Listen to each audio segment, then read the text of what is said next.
जय श्री राधे कृष्ण दोस्तों, जय महादेव। श्रावण मास महात्म्य कथा के कल के अध्याय में हमने जाना था त्रयोदशी व्रत की विधि का वर्णन। आज हम वेदोत्सर्जन उपाकर्म की विधि को जानेंगे।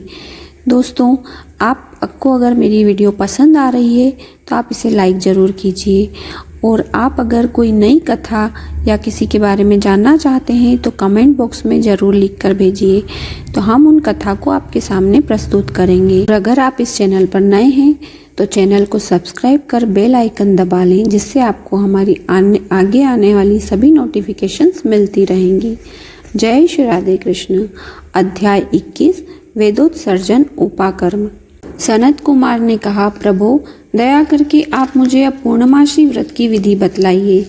हे दयानिधे, महात्मा सुनने से श्रोताओं को और सुनने की इच्छा तीव्र हो जाती है। भगवान सदाशिव बोले, हे सनत कुमार, श्रावण शुक्ल पूर्णिमा के दिन वेदोत्सर्जन उपाकर्म होता है। पौष मास की पूर्णिमा तिथि भी उत्सर्जन की बतलाई गई है। उत्सर्जन में पौष मास की प्रतिपदा तिथि या रोहिणी नक्षत्र बतलाया गया है। दूसरा समय अपनी अपनी शाखा के अनुसार उत्सर्जन तथा उपाकर्म दोनों एक ही समय करने उत्तम कहे गए हैं। इस श्रावण मास पूर्णिमा के दिन उत्सर्जन अभिष्ट है तथा बहुवच शाखार्थी उपाकर्म में श्रवण नक्षत्र हो उसी दिन ऋषियों ऋग्वेदियों का उपाकर्म होता है। यजुर्वेदियों का उपाकर्म पूर्णिमा में तथा सामवेदियों का हस्त नक्षत्र में होता है।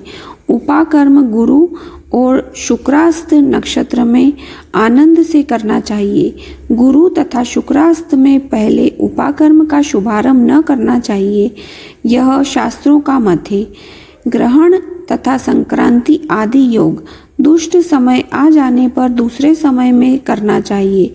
हस्त नक्षत्र युक्त पंचमी या भाद्रपद पूर्णिमा के दिन अपने अपने ग्रह सूत्र का अनुसार उत्सर्जन उपाकर्म करना चाहिए। मल मास आ जाने पर शुद्ध पक्ष में करना चाहिए। यह दोनों उत्सर्जन उपाकर्म नित्य हैं, उनको प्रतिवर्ष नियम पूर्वक करना चाहिए। उपाकर्म की समाप्ति होने पर द्विजातियों के समक्ष उसी सभा में श्रेष्ठ सभादीप समर्पण करना चाहिए। उसे आचार्य या अन्य ब्राह्मणों को दे देना चाहिए। पहले सोने, चांदी या तांबे के पात्र में एक सेर गेहूं रखे, उसके ऊपर गेहूं के आटे का दिया बनाकर घी या तेल में भिगोकर 3 बत्तियां रख उसे जलाना चाहिए। फिर पान दक्षिणा सहित ब्राह्मण को देना चाहिए। ब्राह्मण का पूजन कर यह मंत्र पढ़े, यह श्रेष्ठ सभादीप दक्षिणा तथा पान सहित देव देवार्थ के लिए दे रहा हूँ।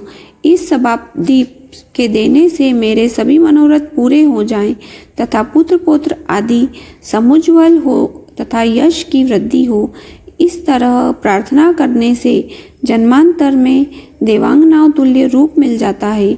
इस प्रकार 5 वर्ष पश्चात उद्यापन करके यथाशक्ति ब्राह्मणों को दक्षिणा देनी चाहिए। हे सनत कुमार, मैंने तुमसे यह सभादीप का उत्तम महात्म कहा है। इसी रात को श्रावणी कर्म और उसी के समीप सर्प बलि करना चाहिए। दोनों कार्यों अपने अपने ग्रह सूत्रों को देखकर करने चाहिए। इसी तिथि में भगवान हयग्रीव का अवतार हुआ था, अतः हयग्रीव जयंती महोत्सव करना चाहिए। हयग्रीव उपासक के लिए यह उत्तम है। श्रावण मास पूर्णिमा के दिन श्रवण नक्षत्र में भगवान हयग्रीव ने सिंधु तथा बीतस्ता नदी के तट पर जन्म लिया था। उसी समय संपूर्ण पाप तापों को हरने वाला सामवेद गाया गया था। अतः उस संगम में स्नान करने से सब कामों में व्रत सिद्धि को प्राप्ति होती है। वहीं पर शांग धनुष तथा चक्रधारी भगवान विष्णु की पूजा की जाती है। सामवेद को सुनना और उनकी पूजा करनी चाहिए। सगे संबंधियों के साथ क्रीड़ा तथा भोजन करना चाहिए। नारियों को पति के प्राप्तार्थ जल क्रीड़ा करनी चाहिए। अपने अपने देश तथा घर में भी महोत्सव करने चाहिए। हयग्रीव का अर्चन तथा मंत्र जप को सुनना चाहिए। शुरू में प्रणव योजन करना चाहिए। उसके बाद भगवती तथा धर्माय कहकर चतुर्थ्यंतर आत्मा विशोधन शब्द की योजना करनी चाहिए। फिर अंत में नमः शब्द कहना चाहिए। यह 18 अक्षरों का मंत्र सब सिद्धियों को प्रदान करने वाला तथा वश्य, मोहन आदि 6 प्रयोगों का एक ही साधक मंत्र है। इसका पुरश्चरण अक्षर संख्या के अनुसार 18 लाख या 18,000 है, पर कलयुग में चौगुना करना चाहिए। यूँ करने से भगवान हयग्रीव प्रसन्न हो सभी कामना पूर्ण कर देते हैं। इस पूर्णिमा के दिन रक्षाबंधन होता है। यह सब रोगों तथा सब अशुभों का नाश करने वाला है। हे वत्स, इसके संबंध में मैं तुमको प्राचीन इतिहास बतलाता हूँ। पहले इंद्राणी ने जय सिद्धार्थ इंद्र के लिए इसे किया था। हे महामुने, पहले 12 वर्ष देव तथा असुर युद्ध हुआ। इंद्राणी ने उस समय सुरेश्वर को थका देखकर कहा, हे देव, आज चतुर्दशी है, कल सुबह मैं श्रेष्ठ रक्षाबंधन करूंगी, जिसे करने मात्र से आप अजय होंगे। इस तरह कहकर इंद्राणी ने पूर्णिमा के दिन मंगलादि कर हर्ष देने वाली रक्षा इंद्र के दाएं हाथ में बांध दी। इंद्र ने रक्षा बंधवाकर ब्राह्मणों के साथ स्वस्ति वाचन किया और उसके बाद दानव सेना पर चढ़ाई कर दी और देखते ही देखते उन पर विजय प्राप्त कर ली। हे तात, मैंने तुमको रक्षा अर्थात राखी का प्रभाव बतलाया है। यह जय, सुख, पुत्र, आरोग्य तथा धन को देने वाली है। अब श्री सनत कुमार ने पूछा, प्रभु, किस विधान से, किस तिथि में तथा किस समय में रक्षाबंधन करना चाहिए? भगवान, आप तो विचित्र तथा कथा सुनाते जा रहे हैं, लेकिन मेरी इन नाना अर्थों से युक्त कथाओं को सुनकर तृप्ति नहीं होती है। भगवान श्री सदाशिव बोले, हे सनत कुमार, श्रावण मास की पूर्णिमा के दिन मनुष्य को प्रातः काल स्तुति स्मृति विधान द्वारा स्नान करना चाहिए। संध्या जप आदि करके पितर देवता तथा ऋषि तर्पण करना चाहिए। सोने के पात्र की सुरक्षा बनाकर उसको सोने के सूत्र से बांधकर मोती आदि द्वारा विभूषित स्वच्छ रेशमी वस्त्र बने विचित्र ग्रंथि युक्त पत्र गुच्छों से सुशोभित सरसों चावल को अंदर गर्भ में रखकर उसे आकर्षक बनाना चाहिए। वहाँ पहले कलश रखकर उसके ऊपर पूर्ण पात्र में रक्षा रखनी चाहिए।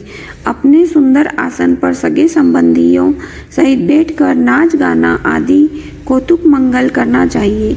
रक्षा बांधते हुए यह मंत्र पढ़े, येन बद्धो बलि राजा दानवेन्द्रो महाबलः तेन त्वाम बंदामि रक्षे माचलः।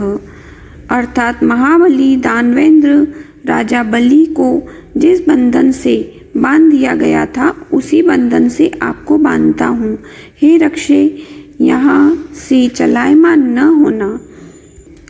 ब्राह्मण, क्षत्रिय, वैश्य, शूद्र तथा अन्य मानवों को भी पहले ब्राह्मणों की पूजा करके रक्षाबंधन करना चाहिए।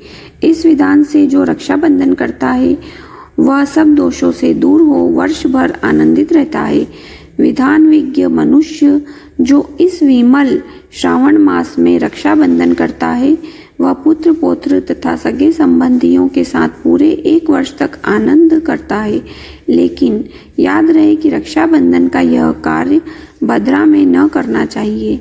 भद्रा में इस पवित्र व्रत को करने वाले मनुष्य को विपरीत फल प्राप्त होता है। बोलो काशी विश्वनाथ भगवान की जय। आज का अध्याय यहीं समाप्त होता है। इसके आगे की कथा हम कल के अध्याय में श्रवण करेंगे।